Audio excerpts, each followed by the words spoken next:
خوشخبری، good news. ابو سعید خدری رضی اللہ عنہ سے روایت ہے کہ آپ نے فرمایا، بے شک شیطان اس نے کہا تھا، تیری عزت کی قسم اے رب، میں مسلسل تیرے بندوں کو گمراہ کروں گا جب تک ان کی روحیں ان کے جسموں کے اندر ہیں، جب تک وہ مر نہیں جاتے اس وقت تک انہیں گمراہ کرتا رہوں گا۔ تو رب تعالی نے فرمایا، مجھے بھی میری عزت و جلال کی قسم، میں بھی انہیں مسلسل بخشتا رہوں گا جب تک وہ مجھ سے بخشش مانگتے رہیں گے۔ یعنی تم بھٹکاتے رہو گے، اور اگر وہ بہک بھی گئے اور پلٹ آئے استغفار کی تو میں انہیں بخش دوں گا۔ شیطان کے آگے ہتھیار نہ ڈال دو، اپنا آپ اس کے حوالے نہ کر دو، کیونکہ اس کی اطاعت آگ کی طرف لے جاتی ہے۔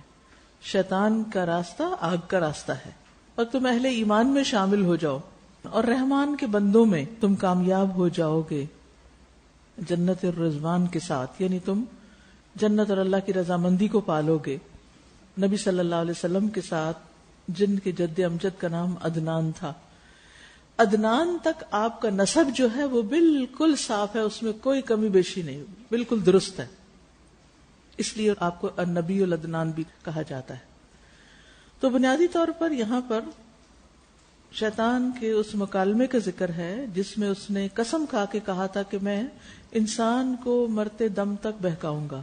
تو اللہ سبحانہ و تعالیٰ نے انسان کو خوشخبری دی کہ میں تمہیں بخشتا رہوں گا جب تک تم بخشش مانگتے رہو گے۔ حدیث میں بھی آتا ہے، خوشخبری ہے اس کے لیے جو اپنے نامہ اعمال میں کثرت سے استغفار پائے۔ انسان کمزور ہے، شیطان کی باتوں میں آ جاتا ہے، لیکن جب احساس ہو جائے تو فوراً پلٹے اپنے رب کی طرف اور رب کی نافرمانی کو چھوڑ دے اور اس کی رضا کے کام کرے، تو اللہ سبحانہ وتعالیٰ اس کی پچھلی غلطیاں، خطائیں، گناہ معاف کر دے گا۔ شیطان کی ویکنس، کمزوری، بہت سے لوگ سمجھتے ہیں کہ اس کے اندر یا ان کے اندر شیطان کا مقابلہ کرنے کی قدرت یا طاقت نہیں۔ یعنی بعض لوگ سمجھتے ہیں کہ ہم شیطان کا مقابلہ نہیں کر سکتے، شیطان تو بڑا ہی طاقتور ہے، اور اگر کبھی ان کا آمنا سامنا ہوا، مقابلہ ہوا اس کے اور شیطان کے درمیان، تو غلبہ حاصل ہوگا شیطان کے لیے، یعنی شیطان سے میں جیت نہیں سکتی۔ بعض لوگ یہ سمجھتے ہیں اس کی قوت اور غلبے کی وجہ سے اور اس کی قدرت کی وجہ سے بہکانے اور برائیوں کو خوشنما بنانے کی، یعنی بہکانے کے لیے برائیوں کو خوشنما بنا کر دکھانے کی جو اس کو قوت دے دی گئی ہے یا اس کو اس کا اختیار دے دیا گیا ہے، اس بنا پر انسان سمجھتا ہے کہ میں نہیں بچ سکتا، اور یہ ایک حقیقت ہے کہ انسان کا یہ خیال غلط ہے۔ اور حقیقت یہ ہے کہ شیطان، اس کے پاس کوئی زور نہیں رحمان کے بندوں پر، رحمان کے بندوں پر شیطان کا کوئی زور بس نہیں چلتا۔ تو جب بندہ کتاب و سنت کو مضبوطی سے پکڑ لیتا ہے اور نبی صلی اللہ علیہ وسلم کی سنت سے ہدایت پاتا ہے اور اللہ سے ڈرتا ہے جتنی اس میں ہمت استطاعت ہے، شیطان اس پہ قابو پا ہی نہیں سکتا اور اس کو گمراہ بھی نہیں کر سکتا، اس کے اندر استطاعت ہی نہیں، قدرت ہی نہیں۔ جیسے کہ اللہ تعالیٰ کا فرمان ہے، بے شک میرے بندے، ان پر تیرا کوئی زور نہیں چلے گا، اور تیرا رب کافی ہے، کارساز یا کام بنانے والا، یعنی تیرا رب مدد کرنے کے لیے کافی ہے۔ میرے بندوں پر تیرا زور نہیں، مگر جو بہکے ہوئے لوگ تیری پیروی کریں انہی پر تو کنٹرول کر سکتا ہے، اس کے علاوہ خالص مومن پر نہیں۔ اللہ تعالیٰ کا فرمان ہے، اور اس کے پاس ان کے خلاف کوئی زور نہ تھا، مگر یہ کہ ہم جان لیں کہ کون آخرت پر ایمان رکھتا ہے اس کے مقابلے میں جو اس کے اندر شک رکھتا ہے۔ تو ان آیات سے کیا بات سمجھ میں آتی ہے کہ شیطان کے پاس کوئی طاقت، ایبسولوٹ پاور کچھ نہیں، یا ہر ایک کے مقابلے میں وہ قوت نہیں رکھتا۔ وہ کس کے مقابلے میں قوت رکھتا ہے؟ جو بہکے ہوئے ہیں، وہ اس کے کنٹرول میں ہیں۔ مومن اس کے کنٹرول میں نہیں ہوتا، نہ آ سکتا ہے۔ تو جس کا ایمان مضبوط، حضرت عمر سے شیطان بھاگتا تھا، ڈرتا تھا۔ کیوں ڈرتا تھا؟ ان کے ایمان کی قوت کی وجہ سے وہ ان سے ڈرتا تھا۔ تو اب یہ ہے کہ یا تو آپ شیطان سے ڈریں یا پھر شیطان آپ سے ڈرے، تو بہتر راستہ کون سا ہے؟ شیطان آپ سے ڈرے. اس کے لیے کون سا ہتھیار چاہیے؟ یہ ہتھیار کے ساتھ ڈرتے ہیں کون سا؟ ایمان کا، توکل، تقوی، اللہ کی اطاعت، سب سے بڑھ کر تو اخلاص. جو مخلص ہوتے ہیں ان پہ شیطان کنٹرول نہیں کر سکتا. جب ہماری نیتوں میں کچھ خرابی آتی ہے، کوئی کوتاہی آتی ہے، کوئی کمی بیشی آتی ہے، تو شیطان کو موقع مل جاتا ہے پھر خوب وسوسے ڈالنے کا. پھر وہ نیکی کے کاموں کو ہمارے لیے مشکل بنا دیتا ہے اور غلط کاموں کو، غلط باتوں کو ہمارے لیے خوبصورت بنا دیتا ہے. تو ہمارے رویوں میں ایک دم تبدیلی آ جاتی ہے. ہم وہ نہیں ہوتے جو تھے جب ہمارے اندر ایمان تھا، اور اس فرق کو ہم خود بھی محسوس کر رہے ہوتے ہیں. شیطان خود بھی جانتا ہے اس کے پاس کوئی قدرت، طاقت نہیں اللہ کے مومن بندوں کو گمراہ کرنے کی، طاقت نہیں ہے. اسی لیے اس نے ان کو ایگزمپٹ کر دیا، مستثنا کر دیا ان لوگوں سے. اس نے مقرر کیا یا اس نے اقرار کیا کہ وہ ان کو بہکائے گا. یعنی جن جن کو وہ بہکانا چاہتا ہے ان میں سے اللہ کے مومن بندوں کو ایکسکلوڈ کر دیا کہ ان کو تو میں نہیں بہکا سکتا، ان پہ میرا کوئی بس زور نہیں. فقالت، اس نے کہا، کہنے لگا، ہے میرے رب، بوجہ اس کے جو تو نے مجھے گمراہ کیا، یعنی سجدے کا کہہ کے، میں ان کے لیے زمین میں خوب زینت پیدا کروں گا، یعنی برائی کو اٹریکٹیو بناؤں گا، اور ان سب کو میں بہکا دوں گا سوائے تیرے ان بندوں کے، ان میں سے جو مخلص ہیں، چنے ہوئے، خالص ہیں. اور عنقریب وہ قیامت کے دن اس بات کی وضاحت کرے گا، تصریح کرے گا، یعنی اس بات کو سامنے لائے گا، یعنی اپنے فالوورز کو قیامت کے دن صراحتاً بتائے گا. کیا کہے گا؟ کہ میرے پاس تمہارے خلاف کوئی زور نہ تھا، تم لوگوں پر میرا کوئی بس نہیں چلتا تھا، سوائے اس کے کہ میں نے تمہیں دعوت دی برائی کی، تو تم نے میری دعوت قبول کر لی. مجھے مت ملامت کرو، اپنے آپ کو ملامت کرو، تمہارا اپنا قصور ہے، تم نے میری بات مانی کیوں؟ یعنی چاہتے تو تم خود بھی تھے نا کہ یہی کام کرو جو میں نے تمہیں بتایا، اس لیے تم میرے پیچھے چلے آئے. اگر تم چاہتے اللہ کی اطاعت کرنا تو وہ راستہ تمہارے لیے آسان ہو جاتا.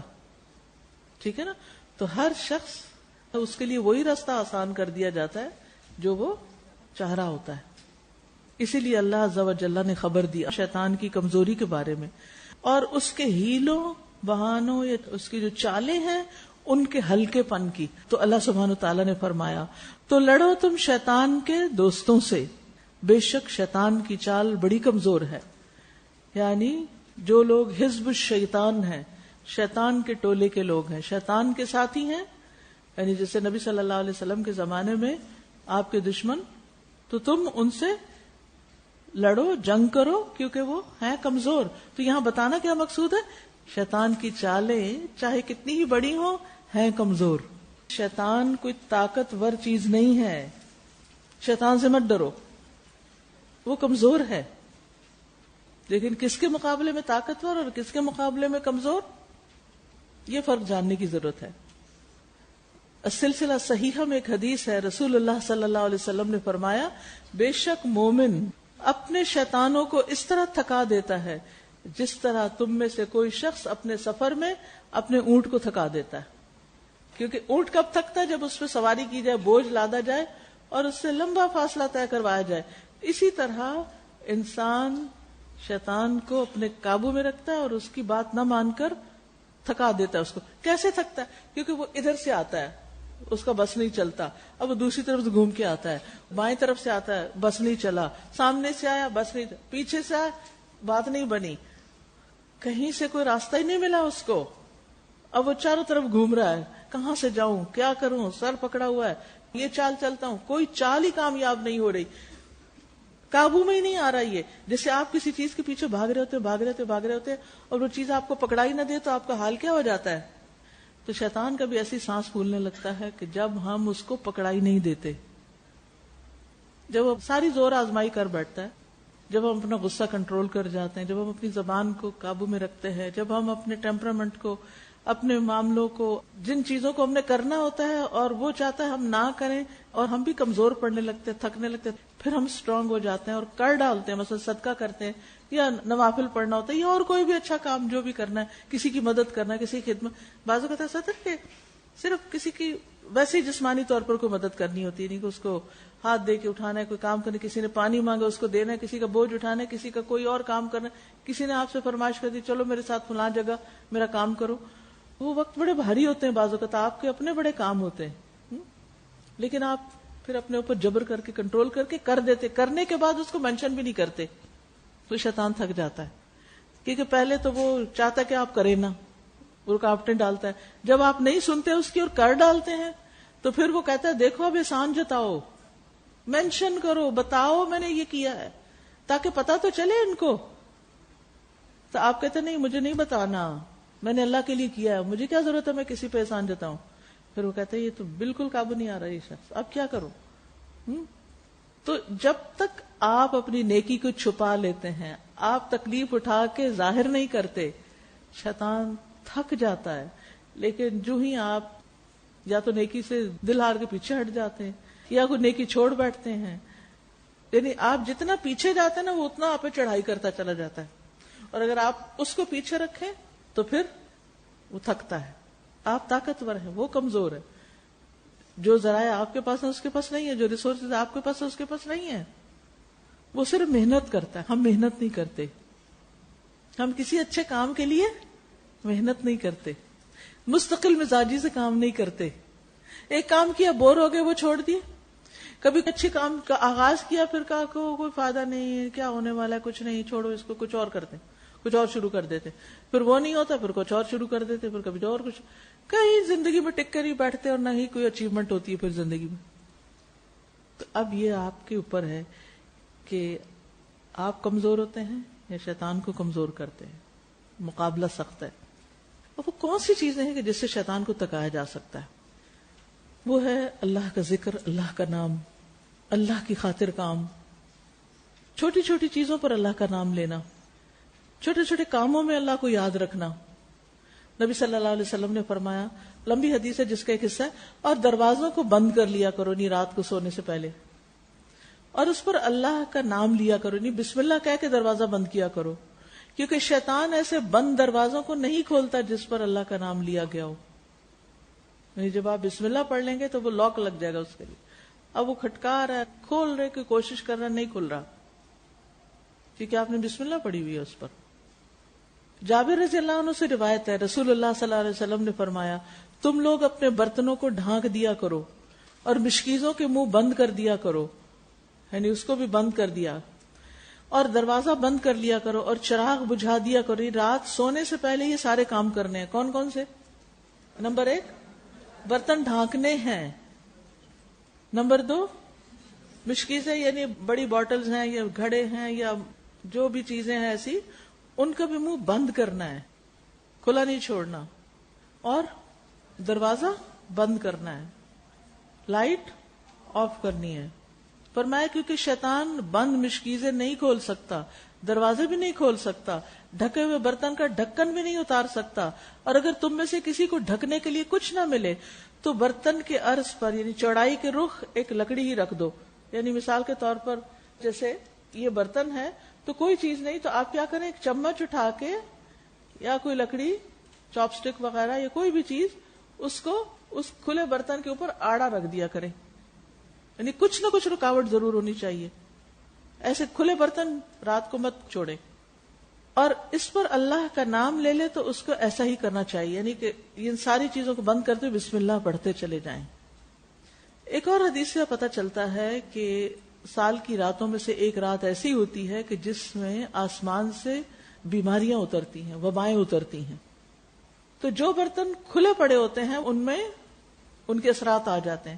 پھر انسان صبح اٹھتا ہے اور بغیر کھنگالے دھوئے بغیر کچھ کیے اٹھائے اور کھلے برتن وہیں سے پانی پینا شروع کر دیا. پہلے زمانے میں لوگ گھڑوں میں پانی رکھتے تھے نا، اس کا ڈھکن نہیں ہے اس پر، یہ بھی نہیں پتا کہ کوئی اس میں ایسی چیز چلی جائے جو انسان کے لیے نقصان دہ ہو. تو بہرحال اس سے کئی قسم کی بیماریاں پھیلتی ہیں، لیکن بہت سے لوگ اس میں احتیاط نہیں کرتے. بعض اوقات آپ تھک جاتے ہیں اور آپ ایک ایک برتن نہیں کر سکتے تو آپ کیا کریں، کوئی ایسا کپڑا یا ایسی کوئی چیز لے لیں اور وہ سارے برتنوں پہ کٹھی ڈال دیں. صبح اٹھ کے آپ دھونا چاہیں، کچھ بھی سنبھالنا چاہیں.